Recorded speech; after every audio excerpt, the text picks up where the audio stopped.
तो हेलो दोस्तों, क्या हाल है आपका।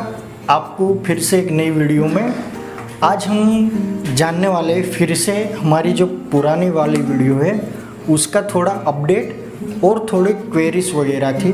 यानी कि एग्रीकल्चर लोन हम कैसे लें, इसमें क्या एलिजिबिलिटी है और कहाँ कहाँ पर हम लोन ले सकते हैं, और कई लोगों के कितने क्वेरीज थी वो भी हम इसमें जानेंगे जो उसमें मैं कवर नहीं कर पाया था। तो चलो हम शुरू करते हैं। तो एग्रीकल्चर लोन यानी कि फार्मर लोन, फार्मर जो भी लोन लेते हैं उनको एग्रीकल्चर लोन में हमारी भाषा में बोलते हैं एग्रीकल्चर लोन। तो उसमें कई लोग क्या बोलते हैं कि मैं शहर में नहीं हूँ तो ग्राम पंचायत में हूँ, ग्राम पंचायत में होकर मैं लोन ले सकूँगा। तो 100% आप ले पाओगे। आप वहाँ ध्यान रखना कि वहाँ की 1 या 3 से 4 बैंक, और हो सके तो आपकी कोई सहकारी बैंक या गवर्नमेंट की बैंक हो उसमें आप ज़्यादा ट्राई करिए, क्योंकि उसमें रेट ऑफ इंटरेस्ट बहुत कम रहता है और आपको कई तरह की सुविधाएं और कई तरह के ऐसे फ़ायदे रहते हैं जो प्राइवेट बैंक शायद दे पाती है। शायद इसलिए बोल रहा हूँ क्योंकि कई प्राइवेट बैंक भी उनके लेवल में काम कर रही है इसलिए। और दूसरी बात वो रहती है कि जो एग्रीकल्चर लोन है अगर उसमें आप गोल्ड लोन भी लो तो उसमें डायरेक्ट ईयरली इंटरेस्ट भरना रहता है। वो बीच में ये बता दिया, छोटी सी डिटेल थी। तो आप एग्रीकल्चर लोन में ही अगर आपके पास प्रॉपर डॉक्यूमेंट है 7/8 वगैरह और आपके प्रॉपर पेपर और आप 3 से कम ओनर है तो आपको एग्रीकल्चर लोन मिलने में आप एलिजिबल हो। इसी तरह से मैंने जैसे बताया कि आप गोल्ड लोन अगर लोगे तो जैसे ही सबको मंथली इंटरेस्ट देना पड़ता है, आप चाहो तो एग्रीकल्चर लोन के तहत आप गोल्ड लोन लोगे तो आपको ईयरली इंटरेस्ट देने में हो सकता है। इसी तरह से फिर से हम पॉइंट पे आ जाते हैं हमारे एग्रीकल्चर हम कैसे ले, किस तरह से ले, कहाँ कहाँ ले सकते हो। तो एग्रीकल्चर लोन मेरे हिसाब से आप हो सके तो अपनी नज़दीकी बैंक और सरकारी बैंक में आप जाइए, उसमें आपको कम से कम इंटरेस्ट में ज़्यादा से ज़्यादा लोन मिलने की संभावना है ज़्यादा टाइम के लिए। और दूसरी बात, वो आप शहर हो या गांव हो, आप दोनों जगह आप एग्रीकल्चर लोन ले सकते हैं। इसमें ऐसा नहीं है कि होम लोन के तहत आप नहीं ले सकते या आजू बाजू से लोन नहीं ले सकते, इसमें ऐसा कुछ नहीं होता। ये ज़्यादातर जो लोन है वो गांव वालों के लिए ही बनी हुई है, इसलिए आप ग्राम पंचायत में हो या कितना भी दूर आपका गांव हो, लेकिन एकड़ के ऊपर इस पे लोन मिलती है। आपका कम से कम 1 एकड़ तो आपकी जो ज़मीन है वो होनी चाहिए या उससे ज़्यादा।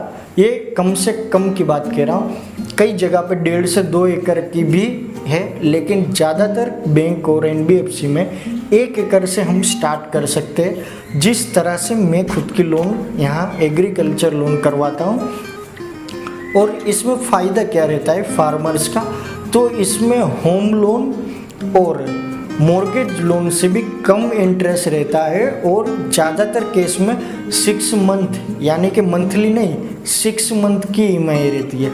आप ये महीने करा तो अगले महीने EMI नहीं आएगी, 6 महीने बाद EMI आती है, यानी कि 6 मंथ का आपको रेस्ट मिलता है। प्लस में जो इंटरेस्ट रहता है वो काफ़ी कम रहता है। आप गोल्ड लोन लो या फिर आप एग्रीकल्चर में अपनी ज़मीन के ऊपर सिक्योर लोन लो, दोनों चीज़ में सेम चीज़ होती है कि आप 6 मंथ की भी ले सकते हो, 1 ईयर की भी ले सकते हो, जैसी आपकी हिसाब। और कई लोगों ने यही पूछा था कि मैं गांव में रहता हूँ वगैरह वगैरह, तो ये गांव के लिए ही लोन है, तो आप उसका टेंशन मत लीजिए। कहाँ कहाँ पर लोन ले सकते हैं वो भी मैंने बता दिया है कि आप नज़दीकी अपनी बैंक में, वो भी हो सके तो सरकारी बैंक में आप ट्राई करिए, उसमें कम से कम इंटरेस्ट और ज़्यादा से ज़्यादा सर्विसेज जो किसान भाई के लोग के लिए उनको लिए मिलती है। और सबसे बड़ी बात, इसमें आप जब भी डालोगे आपको सभी को आना पड़ेगा, यानी कि आप फिर पहले से समझाता हूँ, जैसे ही आपने ये लोन डाली है तो आपके जो 7/8 नाम की नकल रहती है उसके अंदर जितने आदमी होंगे वो सभी की साइन चाहिए होगी। जैसे कि मान लो मेरे नाम से ज़मीन है, मेरे फादर के नाम से ज़मीन है और मम्मी के नाम से भी ज़मीन है, तो हम तीनों को सिग्नेचर करनी पड़ेगी, फिर ही हम ये लोन ले पाएंगे।